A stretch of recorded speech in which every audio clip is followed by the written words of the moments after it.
O Senhor esteja convosco. Ele está no meio de nós. Proclamação do Evangelho de Jesus Cristo segundo Lucas. Glória a vós, Senhor.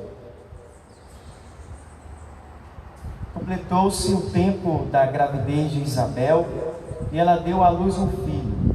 Os vizinhos e parentes ouviram dizer como o Senhor tinha sido misericordioso para com Isabel e alegraram-se com ela.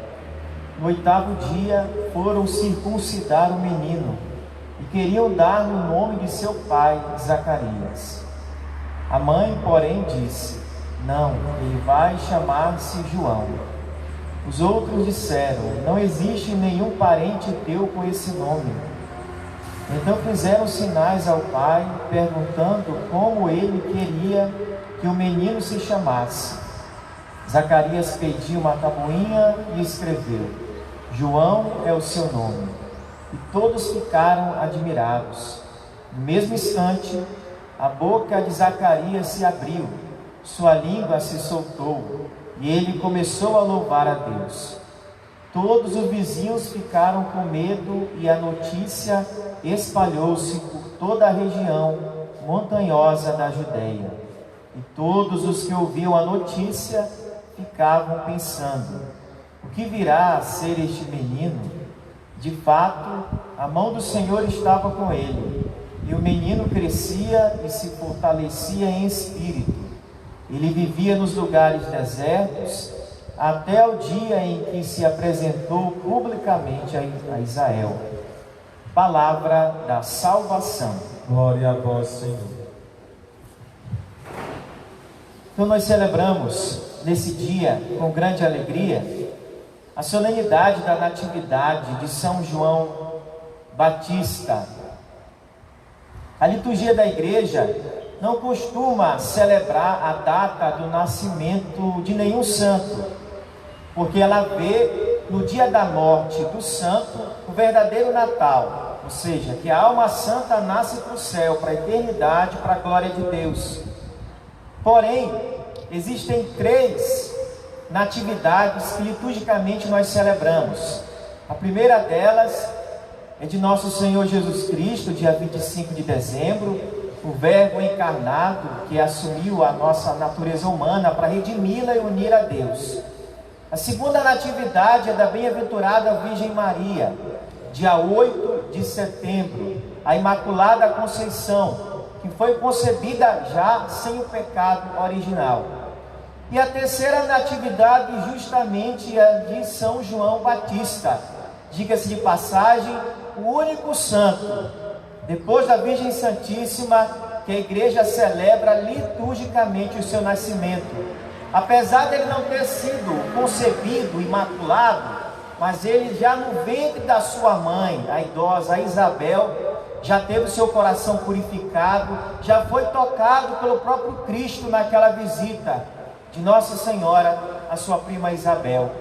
Existe algo mais interessante ainda, que hoje nós estamos celebrando a natividade de São João Batista com um grau de solenidade, ou seja, é top, popularmente falando.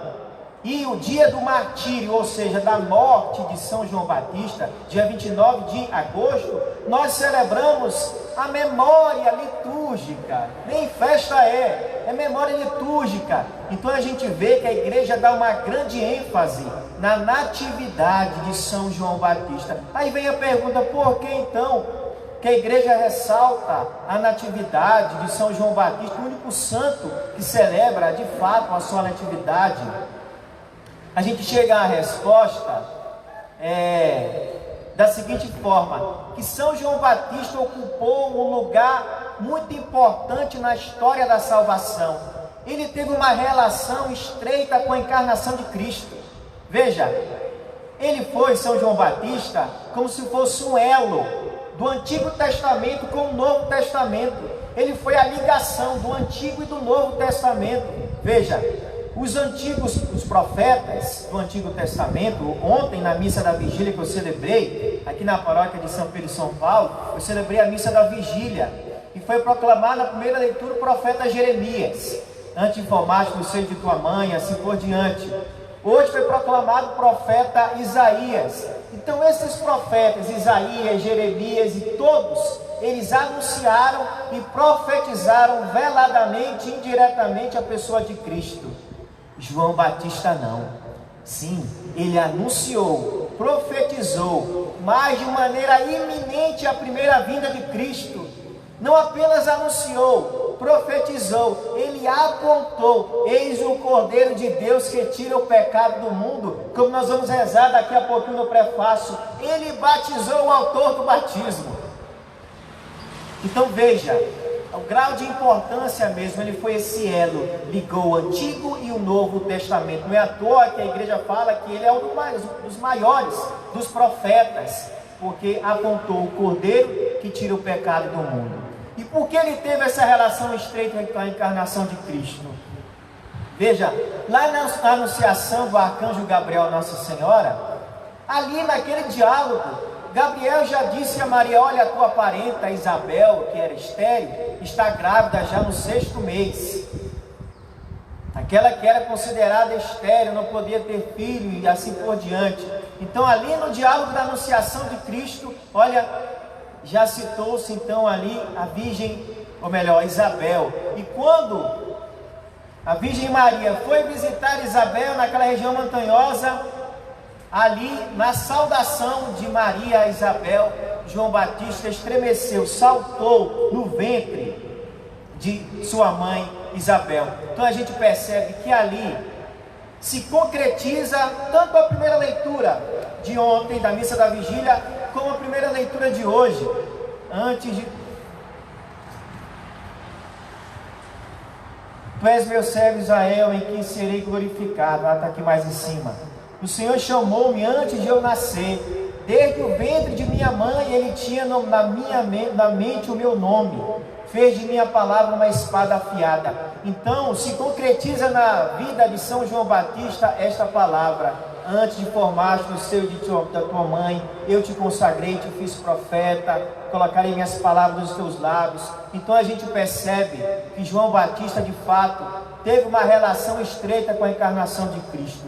A partir disso nós compreendemos duas coisas. A primeira delas: o ser humano, a vida, nunca é um acidente, nunca é um por acaso, nunca é um acaso, um sem querer, por mais que seja de maneira inesperada, mas sempre Deus deseja, quer. A vida sempre é querida por Deus. Na vida de São João Batista nós contemplamos esta realidade: antes de formar o seio de tua mãe, eu te consagrei. A gente toca nessa realidade. Nenhuma vida é por acaso, é um acidente. A nossa vida foi querida, foi desejada. Não foi somente Jeremias e Isaías e São João Batista que foi queridos pelos seus pais, acima de tudo por Deus. Nós também somos profundamente amados por Deus.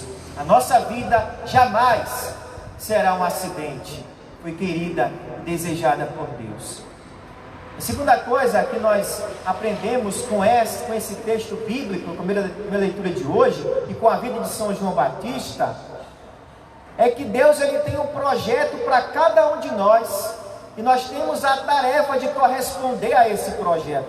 Veja que lindo projeto na vida de São João Batista. Preparou o caminho do Senhor, anunciou o Evangelho, um batismo de penitência, assim por diante, da mesma forma que o Senhor Deus quis a vida de São João Batista e teve um projeto para ele foi fiel a esse projeto também na nossa vida. Se ele nos quis, se ele nos desejou, se a nossa vida foi querida, é porque ele tem um projeto para nós, com certeza. Porque justamente a nossa vida não é um acaso, não é um sem querer, não foi um acidente. Portanto, ele tem um projeto e nós temos que corresponder a esse projeto. Diga-se de passagem, para todos é um projeto de santidade. Alcançarmos a santidade, buscarmos cada vez mais a Deus. Contemplando a vida de São João Batista, nós aprendemos uma coisa: que o nosso Deus é um Deus do impossível, porque era impossível o nascimento, a concepção de João Batista.